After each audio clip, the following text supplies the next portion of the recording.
भाजपा प्रवक्ता संबित पात्रा ने national Herald मामले को लेकर गांधी परिवार पर निशाना साधा। उन्होंने कहा कि राहुल गांधी को पता होना चाहिए कि ईडी प्रवर्तन निदेशालय एंटरलाइटमेंट डिमांड नहीं है। संबित पात्रा ने कहा, कांग्रेस की मांग है कि हम फर्स्ट फैमिली से आते हैं और हमारी जांच कैसे हो रही है। सुप्रीम कोर्ट ने यह भी कहा है कि उन्हें मुकदमे का सामना करना पड़ रहा है। संबित पात्रा ने सोनिया गांधी और राहुल गांधी पर तंज कसते हुए कहा कि इस देश में कोई महारानी विक्टोरिया या राजकुमार नहीं है कि उनकी जांच नहीं होगी। कानून सभी के लिए समान है। भ्रष्टाचार के मामले में हर किसी की जांच की जा रही है। जनता एक परिवार की संलिप्तता और नेशनल हेराल्ड घोटाले के माध्यम से देश के धन के दुरुपयोग में राहुल गांधी की भूमिका के बारे में जानती है। अगली खबर, भारत में कोरोना वायरस के मामलों में कमी देखने को मिली है। पिछले 24 घंटे में कोरोना के 12,781 नए मामले सामने आए हैं। इस दौरान 18 लोगों की मौत हुई है। स्वास्थ्य मंत्रालय ने कोरोना का अपडेट जारी किया है। मंत्रालय के मुताबिक इस दौरान 8,537 लोग कोविड से ठीक भी हुए हैं। बता दें कि रविवार को कोविड के देश में 12,899 मामले सामने आए थे। मंत्रालय ने बताया कि एक्टिव केस 76,000 से पार हो गए हैं। देश में अभी एक्टिव केस 76,700 हैं। अभी तक कुल 4,27,07,900 मरीज ठीक हो चुके हैं। वहीं 5,24,873 मरीजों की कोरोना से मौत हो चुकी है। देश में वैक्सीनेशन का आंकड़ा 196 करोड़ पार कर चुका है। कोरोना वैक्सीन की 196 करोड़ से ज्यादा खुराक लगाई जा चुकी है। 101.47 करोड़ से ज्यादा लोगों को पहली डोज, जबकि 90.59 करोड़ से ज्यादा दूसरी डोज लगाई जा चुकी है। अगली खबर, सेना में भर्ती के लिए अग्निपथ योजना के खिलाफ कई संगठनों ने भारत बंद का ऐलान किया है। बंद का ऐलान करने वाले कुछ संगठनों ने दिल्ली का कूच भी ऐलान किया था। इसको लेकर दिल्ली पुलिस सतर्क है और राजधानी के सभी एंट्री पॉइंट पर चेकिंग की जा रही है। सुबह से ही स्लो हो चुका ट्रैफिक सुबह 8 बजे के बाद महाजाम में बदल गया। गुड़गांव से लेकर नोएडा तक दिल्ली की सभी सीमाओं पर कई किलोमीटर लंबा जाम लगा है। हजारों गाड़ियां रेंग रही हैं। इसके अलावा सोमवार को कांग्रेस के पूर्व अध्यक्ष राहुल गांधी नेशनल हेराल्ड से जुड़ी मनी लॉन्ड्रिंग के मामले में ईडी के समक्ष पेश होने की, जिसकी वजह से ट्रैफिक पुलिस ने कई रूट्स को बंद कर दिया था। इसका असर दिल्ली के भीतर की सड़कों पर दिखाई दे रहा है। अगली खबर, केंद्र सरकार की अग्निपथ योजना लॉन्च किए जाने के बाद विभिन्न राज्य सरकारों द्वारा अग्निवीरों को उनकी रिटायरमेंट के बाद अपने यहाँ नौकरियां में प्राथमिकता देने का ऐलान के बाद कॉर्पोरेट संस्थाओं ने भी इसकी पहल की है। उद्योगपति आनंद महिंद्रा ने भी सोमवार को इस बाबत पर ऐलान किया। उद्योगपति आनंद महिंद्रा ने ट्वीट कर अग्निपथ योजना के विरोध में हुई हिंसा को लेकर दुख जताया और ऐलान किया कि अग्निवीरों की सेवा समाप्त होने के बाद महिंद्रा ग्रुप में नौकरी में प्राथमिकता दी जाएगी। महिंद्रा के अलावा अन्य कॉर्पोरेट संस्थाओं ने अग्निवीरों को अपने यहाँ नौकरियों में प्राथमिकता देने का फैसला किया है। कॉर्पोरेट संस्थाओं की इन घोषणाओं पर राष्ट्रीय लोकदल के नेता और राज्यसभा सांसद जयंत चौधरी ने प्रतिक्रिया दी। बिना किसी नाम लिखे जयंत चौधरी ने कहा कि कॉर्पोरेट संस्थाएं दबाव में यह फैसला ले रही हैं। अगली खबर, महाराष्ट्र में आज विधानसभा परिषद की 10 सीटों के लिए चुनाव होना है।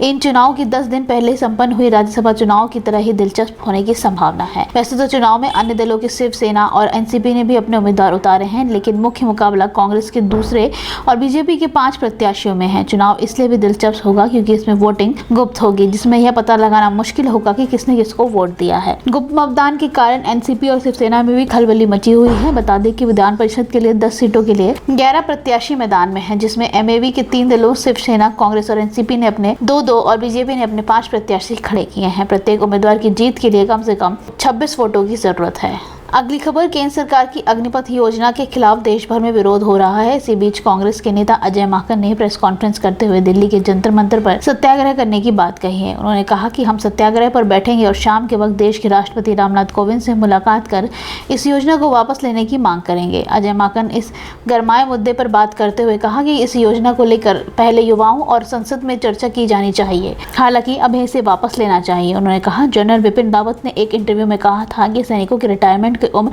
58 साल कर दिया जाना चाहिए। क्या अग्निपथ योजना देश के पहले सीडीएस की सोच का अपमान नहीं है? अजय माकन ने इस दौरान राहुल गांधी से ईडी की पूछताछ करते हुए भी कहा कि कांग्रेस मुख्यालय को छावनी में बदल दिया गया है। पार्टी महासचिव होने के बावजूद अपने दफ्तर आने के लिए मुझे पुलिस से निवेदन करना पड़ता है। अगली खबर, राम जन्मभूमि तीर्थ क्षेत्र ट्रस्ट की ओर से चलाए गए निधि समर्पण अभियान में अब तक कुल 5,457 करोड़ रुपए की धनराशि एकत्र हो चुकी है। हालांकि यह संख्या अभी अंतिम नहीं है क्योंकि जिलावार ऑडिट का काम भी पूरा नहीं हो सका है। फिलहाल अखिल भारतीय स्तर से निधि समर्पण अभियान की मॉनिटरिंग कर रहे हैं। टीम की गणना की एक टेंटेटिव रिपोर्ट सामने आई है। इसके अनुसार श्री राम मंदिर के दान के लिए दान करने वाले लोगों के लगभग 22 करोड़ के कई ऐसे चेक हैं जो कि बाउंस हो गए हैं।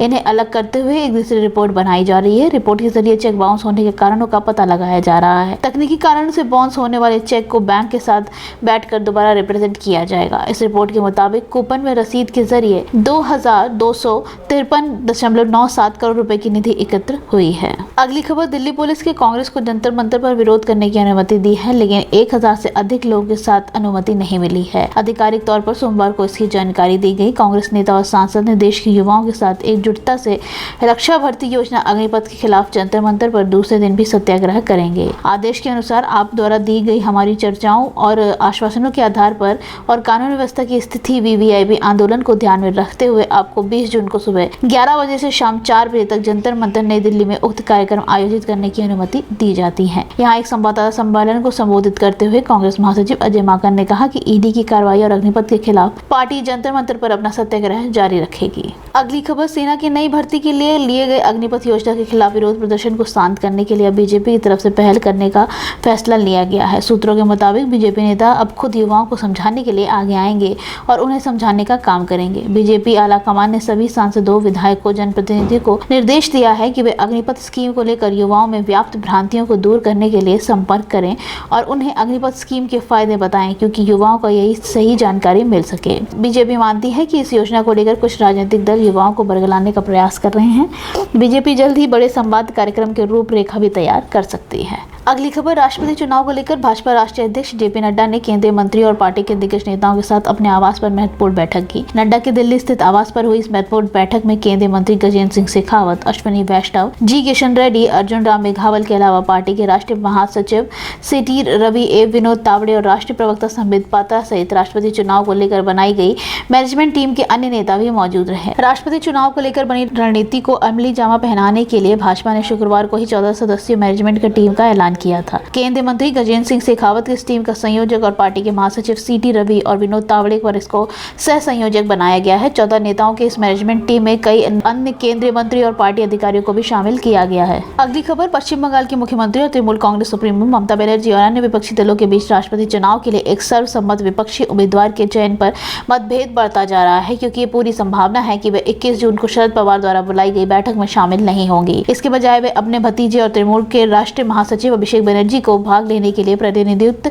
कर सकते हैं। आधिकारिक तौर पर तृणमूल नेतृत्व कर रही पवार द्वारा बुलाई गई बैठक में उनकी अनुपस्थिति की सबसे अधिक संभावना उस दिन उनकी पूर्व निर्धारित नियुक्ति के कारण होगी। हालांकि पार्टी में अंदरूनी सूत्रों ने कहा है कि वास्तव कारण कुछ घटनाओं को लेकर मुख्यमंत्री के मन में बढ़ती शिकायतें हो सकती है, क्योंकि उन्होंने 15 जून को नई दिल्ली के कॉन्स्टिट्यूशन क्लब में इसी तरह की बैठक बुलाई थी।